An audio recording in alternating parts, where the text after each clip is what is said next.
Madame, Monsieur, bonsoir et merci de votre fidélité. Il est 18h30 sur Al-Oula, c'est l'heure du journal. Voici les principaux titres.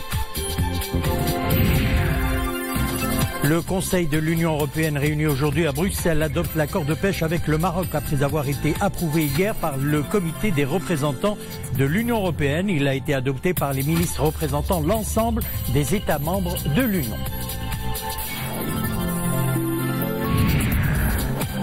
À la tête d'une importante mission économique belge, la princesse Astrid de Belgique s'est rendue à Tanger après avoir visité le port Tanger-Med. La princesse a pris part à une réunion organisée par la section de la CGEM Tanger sur les opportunités d'affaires qu'offre la région du Nord. Lancées en application des hautes instructions royales, les opérations de terrain du programme Riaïa 2018-2019 se poursuivent au profit des habitants des zones touchées par la neige et le froid. Reportage à Ouerzazate. Réunion ce jeudi du Conseil de gouvernement tenu sous la présidence du chef du gouvernement. Au début de ses travaux, le Conseil a suivi un exposé du ministre délégué auprès du ministre de l'Intérieur sur le projet de registre social unifié. Le chef du gouvernement a réitéré sa détermination de voir les progrès économiques se refléter sur l'amélioration des indicateurs sociaux, appelant l'ensemble des secteurs à œuvrer avec dynamisme pour aboutir les différents chantiers sociaux. Concernant le prix national de la presse, le Conseil de gouvernement a adopté le projet de décret instituant le prix du dessin de presse caricature. Et puis sachez que le Conseil a approuvé 2 autres projets de décret dont le premier est relatif à l'exécution de la liste des obligations professionnelles des ingénieurs géomètres topographes. Le second concerne l'élargissement du champ de compétences de l'Office régional de mise en valeur agricole du Loukos. Le Conseil a procédé également à l'examen d'un accord relatif au service de transport aérien entre le Royaume du Maroc et la République de l'Inde, signé le 19 septembre 2018 à New Delhi, ainsi qu'un projet de loi portant approbation du dit accord. Le ministre des Affaires étrangères et de la coopération internationale, l'État Berlin, Nasser Bourita, a rencontré son homologue allemand. Les relations politiques et économiques entre les deux pays ont été examinées lors de cette rencontre. Les deux responsables ont appelé à développer encore davantage ces relations, l'Allemagne étant le 5e partenaire commercial du Maroc. Il a été également question d'immigration. Écoutons les deux ministres, c'était lors d'un point de presse à Berlin.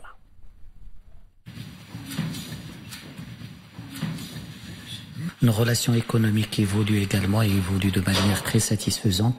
L'Allemagne est aujourd'hui un partenaire commercial important du Maroc. Il est le 5e partenaire commercial du Maroc.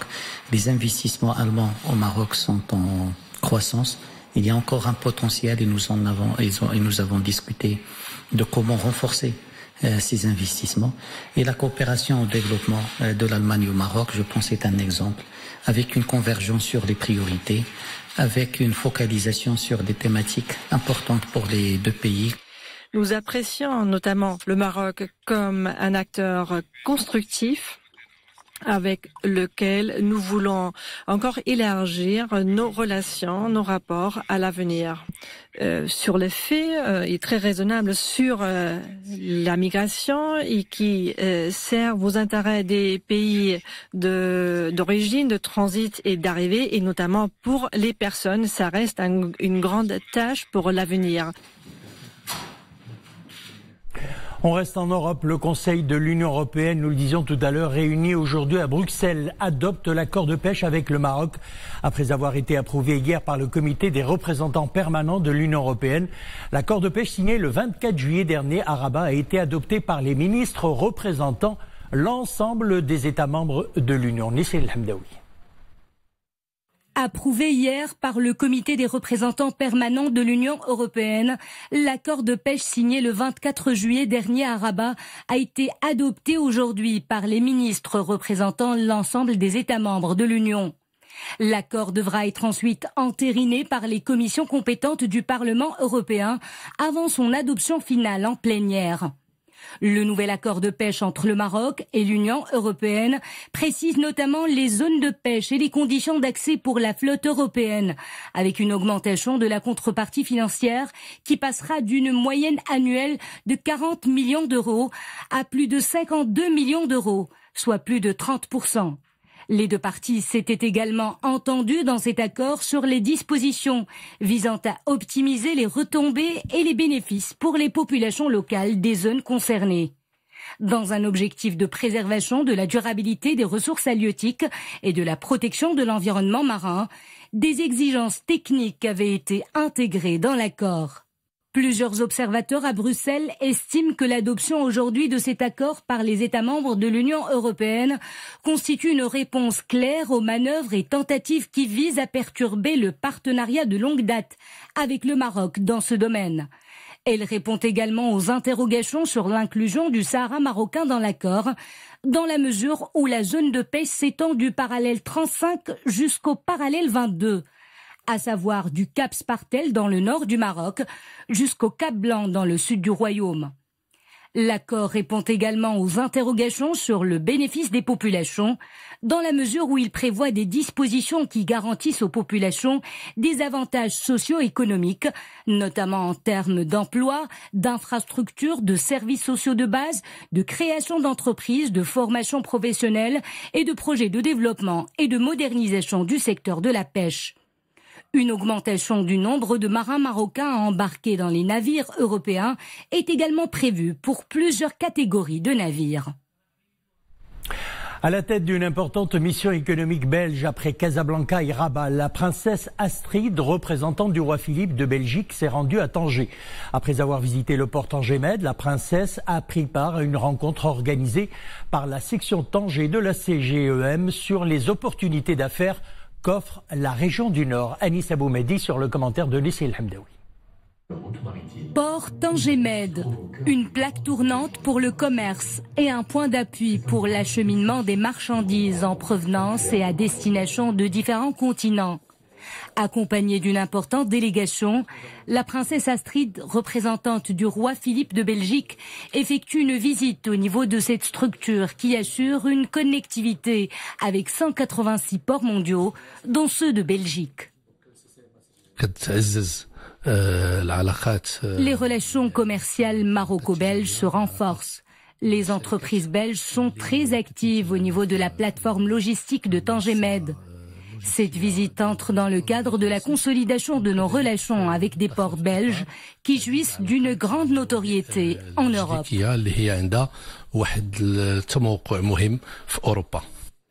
À Tanger et dans l'ensemble de la région du Nord, les opportunités d'affaires ne manquent pas. Cette rencontre vient mettre en avant l'énorme potentiel d'investissement de cette zone. Une manière d'aiguiser l'appétit des opérateurs économiques belges, visiblement prêts à donner forme à la vision du Doing Business in Morocco et même en Afrique, un continent fort attrayant pour les hommes d'affaires belges. On a vraiment cette volonté de voir des entreprises belges et marocaines partir ensemble en caravane dans des pays ou des régions d'Afrique. Mais comme je l'ai dit dans cette mission, nous souhaitons aussi que des entreprises marocaines viennent en Belgique, comme il y en a déjà, et peut-être avec des entreprises belges explorent le marché européen. Parce qu'en fait, la Belgique c'est la porte d'entrée pour le continent européen, comme le Maroc est la porte d'entrée pour l'Afrique. Signe de la vitalité de l'économie marocaine, le pays est très présent dans des secteurs de pointe comme l'automobile, l'électronique ou encore l'aéronautique. Des métiers mondiaux d'avenir qui font du Maroc une terre d'opportunités d'investissement pour nos partenaires belges.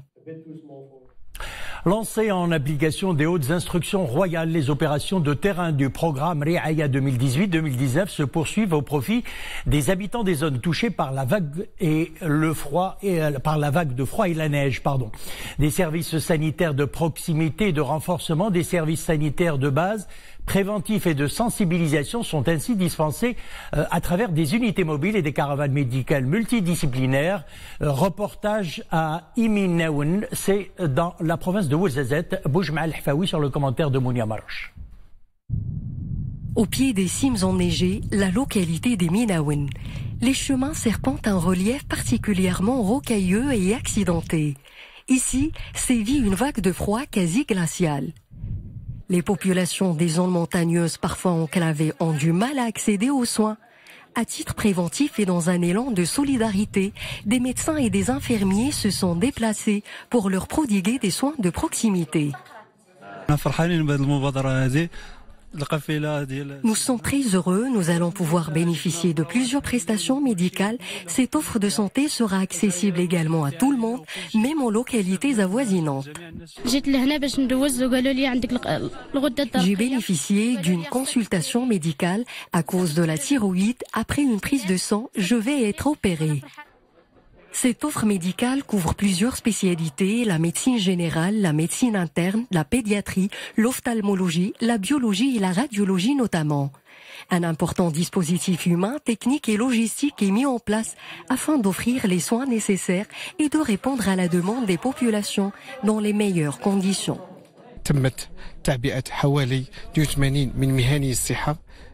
82 personnes sont mobilisées pour cette campagne médicale, parmi lesquelles des médecins spécialistes, 30 infirmiers, ainsi que des effectifs de la délégation régionale de la santé.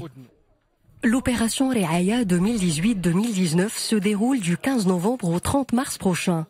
Elle a pour objectif de cibler 28 provinces relevant de 7 régions les plus touchées par la vague de froid dans le royaume. À présent, cette information, sachez que des gardes-côtes de la Marine royale en mission de patrouille maritime en Méditerranée ont porté assistance au cours de la nuit dernière à un total de 112 candidats à la migration illégale, dont une majorité de subsahariens. Les secourus, qui étaient à bord de 6 embarcations de différentes catégories, ont été ramenés sains et saufs au port du royaume les plus proches selon les sources militaires.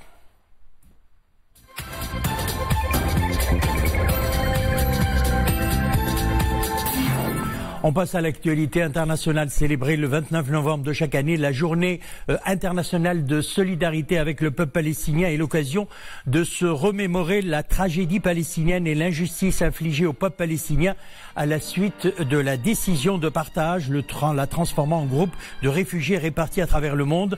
À l'invitation de l'Organisation des Nations Unies, les gouvernements et la société civile mènent chaque année diverses activités pour marquer cette journée, y compris la publication de messages spéciaux de solidarité avec le peuple palestinien, l'organisation de réunions, la diffusion de publications et d'autres documents d'information et la projection de films. La journée internationale de solidarité avec le peuple palestinien commémore le jour où a été adoptée la résolution sur le plan de partage en 1947 et où les Palestiniens ont déclaré leur attachement indéfectible à la terre et à leur identité nationale en dépit des massacres, du terrorisme qu'ils subissent et des agressions continues dont font l'objet leurs sanctuaires, en particulier la mosquée Al-Aqsa. Pour la première fois de son histoire, l'Argentine accueille les chefs des plus grandes puissances mondiales lors du G20, sommet qui se tiendra à Buenos Aires vendredi et samedi. Un G20 qui s'annonce d'ailleurs conflictuel, fort d'une économie stabilisée depuis la crise de 2014-2015. Le président Vladimir Poutine sera sans aucun doute une des figures du sommet, son pays étant au cœur des dossiers internationaux majeurs tels que la guerre en Syrie, la crise en Ukraine, les sanctions occidentales ou les tensions russo-américaines. Le président chinois sera l'un des protagonistes d'un moment clé du G20, sa rencontre avec Donald Trump, alors que l'escalade de représailles douanières entre Pékin et Washington fait trembler l'économie mondiale. Contrairement au précédent G20, organisé en 2017 à Hambourg, la chancelière allemande Angela Merkel, en fin de cycle, se présentera nettement affaiblie.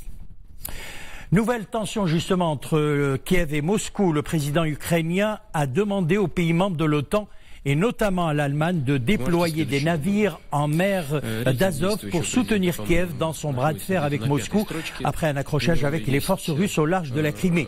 Les pays européens tentent de calmer le jeu, s'exprimant à l'occasion d'un forum économique germano-ukrainien. La chancelière allemande a appelé Kiev à rester avisée, assurant qu'il n'était pas possible de résoudre les choses qu'en restant raisonnable. Elle est la première femme présidente de la Géorgie, Salomé Zourabibici, soutenue par le parti au pouvoir. Rêve géorgien a recueilli plus de 59,5% des voix contre le candidat de l'opposition. La Géorgie a choisi l'Europe, a déclaré la nouvelle présidente géorgienne. Elle avait quitté la diplomatie française pour plonger dans la politique mouvementée du pays de ses ancêtres. Le candidat de l'opposition, Vachedze, a rejeté aujourd'hui les résultats de l'élection présidentielle. Nous ne reconnaissons pas les résultats de l'élection. Nous demandons la tenue d'une élection législative anticipée, a déclaré le candidat qui a obtenu plus de 40% des voix.